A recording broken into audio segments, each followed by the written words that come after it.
자, 안녕하세요. 자, 이번 시간은 선생님이 이번 어떻게 생각하고 있냐면, 이제 온라인 수업은 여러분들이 이제 학교에 나와서 수업을 하기 위한 이제 약간 보조 자료로 쓰려고 해요. 그러니까 무슨 말이냐? 온라인 학습 기간에 배웠던 내용을 학교에서도 이제 활동을 가지고 제대로 해보려고 합니다. 그러니까 여러분은 이 온라인 수업을 들을 때 다음 주에 뭐 이런 한 내용을 배우니까 이런 내용을 대충 알고 있으면 되겠다, 이런 식으로 이해를 대충 하면 될 것 같아요. 뭐 대충은 아니고 완벽하게 하면 좋겠죠. 자, 그래서 이번에는 신소재가 어떤 것이 있는지, 우리 주변에 이제 신소재가 되게 많거든요. 이런 신소재들이 우리 삶을 되게 최적화시키는, 우리가 잘 살 수 있게, 편하게 살 수 있게 만들어주는 이 물체들인데, 이런 신소재들이 어떤 게 있는지 한번 확인해 볼게요. 그 다음에 우리가 그 전에 일단 뭐 했냐면, 이제 지각이랑 생명체에 어떤 원소들이 가장 많느냐, 어떤 원자들이 가장 많느냐 했을 때 산소가 공통적으로 많았고요. 그 다음에 지각에로는 규소, 생명체로는 탄소가 많았습니다. 탄소가 많았던 이유로는 이제 탄소와 규소가 많았던 이유로는 이 친구들이 이제 14족 원소기 때문에 아무래도 이제 원자과 전자, 이게 탄소가 가운데 있으면 가장 바깥쪽에 전자들이 4개가 분포해요. 이 4개가 분포를 한다는 거는 4개까지 공유 결합이 가능하다는 뜻입니다. 4개가 이제 최대예요, 공유 결합이. 그래서 여러 가지 형태로 결합을 할 수 있기 때문에 이제 산소 다음으로 많다, 이렇게 설명을 했습니다. 산소가 많은 이유는 우리 지구상에 그냥 많아요, 산소는. 그래서 생물체가 살 수 있는 거고. 자, 넘어가도록 할게요. 자, 그래서 신소재라는 거는 어떤 결합 구조를 변화시켜서 새로운 성질을 띠게 만드는 거예요. 그냥 새로운 성질을 띠게 만드는 거다. 그래서 규소를 이용한 반도체가 이제 대표적이죠. 반도체. 뭐 우리 삼성전자나 뭐 SK 하이닉스나 이제 우리나라의 대표적인 기업들은 다 반도체 기업들이에요. 이 반도체가 어떻게 우리 삶을 변화시켰을지 한번 봅시다. 그래서 전기적 성질에 따라 신소재를 먼저 분류할 수가 있어요, 반도체. 근데 이 외에도 이렇게 물리적 성질에 따른 분류도 가능하거든요. 이 친구는 이제 탄소를 엮어서 만든 그래핀이라는 친구인데, 한 번쯤은 이제 들어봤을 거예요. 되게 가볍고 근데 또 단단하기도 하고 되게 어떤 신의 물질 같은 느낌이 있었습니다, 그래핀.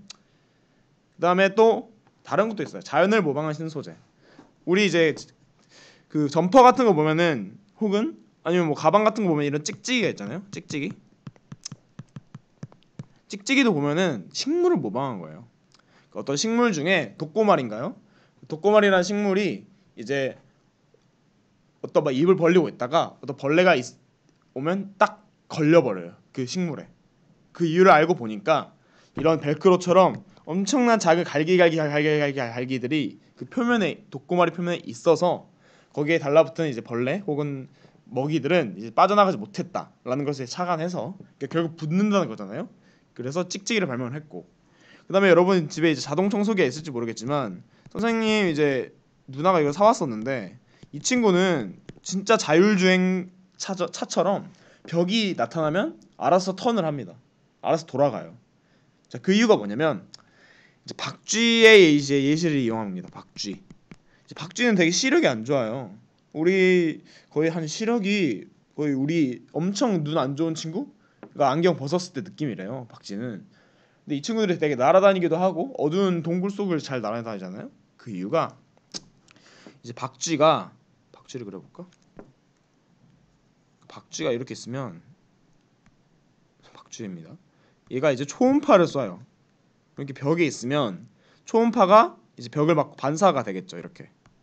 그러면 이 친구가 대충 초음파가 돌아온 걸 맞고 저쯤에 벽이 있겠다 생각을 하고 이제 알아서 턴을 돌아버리는 거예요. 그런 원리가 이 자동 청소기에 들어있더라라는 겁니다.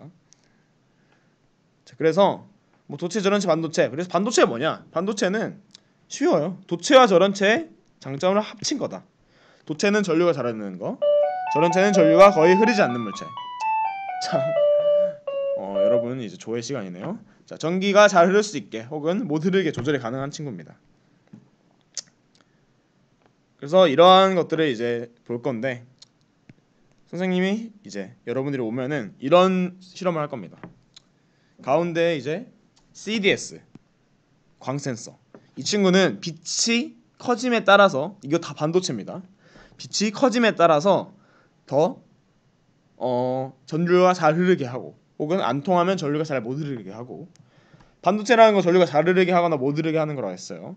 근데 브릿지 다이오드라는 건 전류의 방향을 바꿔서 전류가 잘 흐르게 해줄 수 있는 거고요. LED는 전류를 흐르게 함으로써 그것을 통해 빛을 내게 하는 되게 신기한 물체 중 하나고, 이걸로 이제 노벨상을 아마 2010년도에 어떤 과학자들이 받았습니다. LED 뭐 OLED TV 요즘 그런 얘기도 나오고, 이미 핸드폰에 액정이 다 LED죠 요즘. LED라는 게 이제 LCD보다는 전력 소모가 작고, 그리고 눈의 피로가 뭐 덜하다 해서 이제 굉장히 이제 좋은 물질로 평가받고 있습니다.